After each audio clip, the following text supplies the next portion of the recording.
एक हरी भरे राज्य में आरव नाम का एक समझदार और प्यारा बच्चा रहता था। आरव वो हमेशा जादू और रहस्यमयी चीजों के बारे में जानने का शौक था।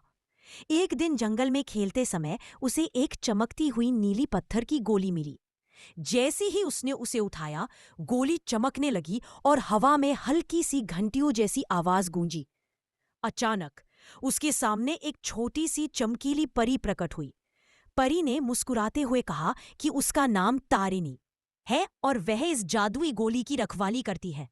आरव आश्चर्य से भर गया और बोला कि वह पहली बार कोई असली परी देख रहा है। तारिणी ने बताया कि जंगल पर एक अंधेरी छाया मंडरा रही है और उसे किसी निडर दोस्त की जरूरत है।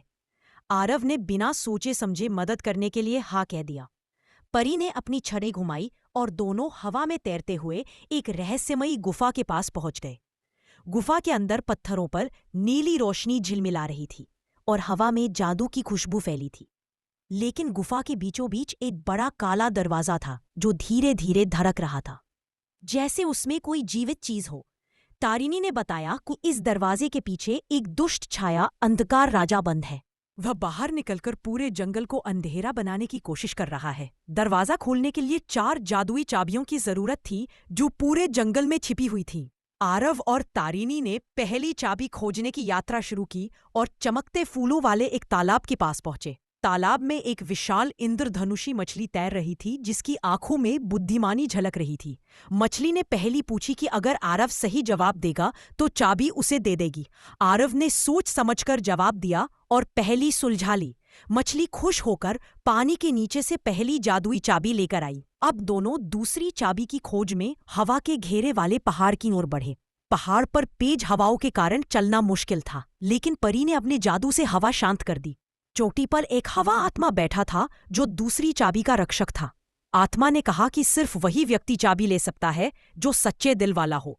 आरव ने जंगल के लिए अपनी चिंता और मदद की इच्छा बताई। आत्मा उसकी सच्चाई से प्रभावित हुआ और दूसरी चाबी दे दी। अब दोनों तीसरी चाबी के लिए अंधेरी बेलों वाले जंगल में पहुंचे। जंगल की बेलें अपने आप हिलती थी और अजनबी को पकड़ने की कोशिश करती थी।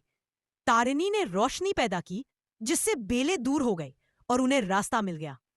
एक चमचमाते पेड़ के अंदर तीसरी चाबी छिपी थी जिसे जादुई रोशनी दिखाकर आरव ने निकाल लिया।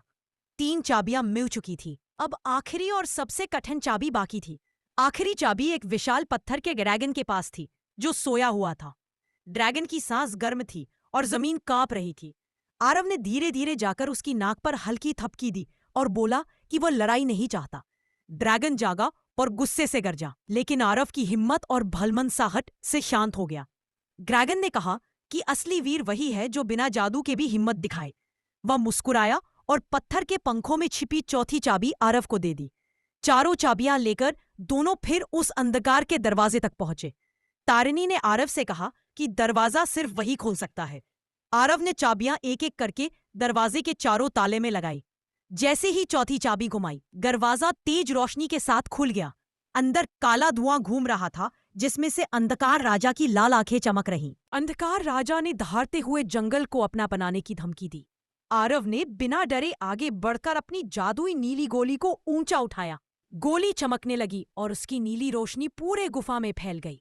रोशनी ने अंधकार राजा को कमजोर कर दिया और वह धुएं की तरह पिघलने लगा। कुछ ही पलों में गुफा साफ हो गई और अंधकार राजा हमेशा के लिए गायब हो गया। जंगल में फिर से रोशनी और खुशहाली लौट आई।